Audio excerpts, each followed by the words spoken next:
ഇപ്പൊ ഏതാ സ്ഥലം ഒന്നും മനസ്സിലാവുന്നില്ല. ബസ്സേരം കൊടുന്ന് ഇറക്കിയ സ്ഥലത്തെ മാറിയ, ഓൻ പറഞ്ഞ സ്ഥലത്തെ മാറിയ. എന്തായാലും ഇവിടെ നിന്നോക്കാം, അങ്ങോട്ട് വരുമെന്നാ പറഞ്ഞത്.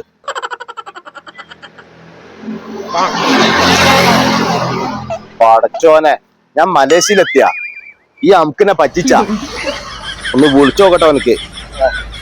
എടോ ചങ്ങായേ, ഇജ്ജ് പറഞ്ഞ സ്ഥലത്തെത്തിക്കണേ. ബോർഡ് നോക്കട്ടെ. ഞാൻ മലേഷ്യയിലപ്പം നിക്കണത്. മലേഷ്യയിലാ?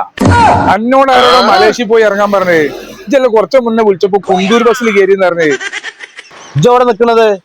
എടോ ഞാൻ അബുദാബി റോഡിലോടോ. അബുദാബിലാ?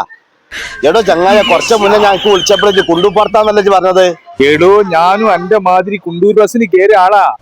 ഇന്നെ ഇറക്കിയത് അബുദാബിയില്. അതൊന്നും എനിക്കറിയില്ല, ഞാൻ നിക്കണ മലേഷ്യയിലാണ്. എന്നോട് ആരാ മലേഷ്യയിൽ പോയി ഇറങ്ങാൻ പറഞ്ഞേ? അന്നോട് ഞാൻ കുണ്ടൂര് ഇറങ്ങാനല്ലേ പറഞ്ഞത്?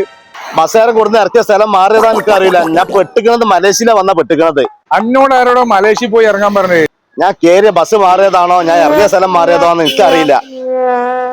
ഏതായാലും ഒരു ഓട്ടോറിക്ഷക്കാരൻ വരുന്നുണ്ട്, ഞാൻ എവിടെ ഒന്ന് ചോദിച്ചു നോക്കട്ടെ. ചേട്ടാ ഒന്ന് നിന്നാണേ, ഈ സ്ഥലത്തിന്റെ കറ്റ് പേരൊന്ന് പറഞ്ഞെടുത്താണ്. ഞാൻ വന്ന ബസ് മാറിയാന്ന് തോന്നുന്നുണ്ട്. ഹലോ കേട്ടാ, അവൻ മലേഷ്യയിലാന്നാ പറഞ്ഞത്. എവിടെയാണ്? എടോ അവൻ മലേഷ്യയിലൊന്നല്ല, അവൻ കുണ്ടൂരുണ്ട്. കുണ്ടൂര് തിരുരങ്ങാടിക്ക് പോണോടത്തുണ്ട് മലേഷ്യ റോഡ് എന്നുണ്ട് റോഡ്. അതിന് മുന്നിൽ നിക്കണ്ടവൻ. ഓ എന്നോട് പറയണേ ഓ അബുദാബിയിൽ എത്തിക്കണെന്ന്. എടോ അങ്ങനത്തെ റോഡ് ഇവിടെ കുണ്ടൂരുണ്ട്, അബുദാബി റോഡ്. അങ്ങനത്തെ റോഡ് ഇവിടെ ഉണ്ടോ? ഇപ്പൊ കൊടിഞ്ഞിക്ക് പോണോടത്ത് ദുബായ് പീടി, അത് ദുബായിലാ. ഇത് പിടിച്ചാ അവനെ കാട്ടെടുക്കാൻ പാസ്പോർട്ട് കാട്ടുമല്ലോ. ഇതിനാണെങ്കിൽ ഈ പൊട്ടനക്ക് പറഞ്ഞിട്ടും മനസ്സിലാണില്ലല്ല. ഇനി ഓൻ നിൽക്കുന്നത് മലേഷ്യ ആണ്. മലേഷ്യ അബുദാബി ഇവിടെ നിക്കട്ടെ.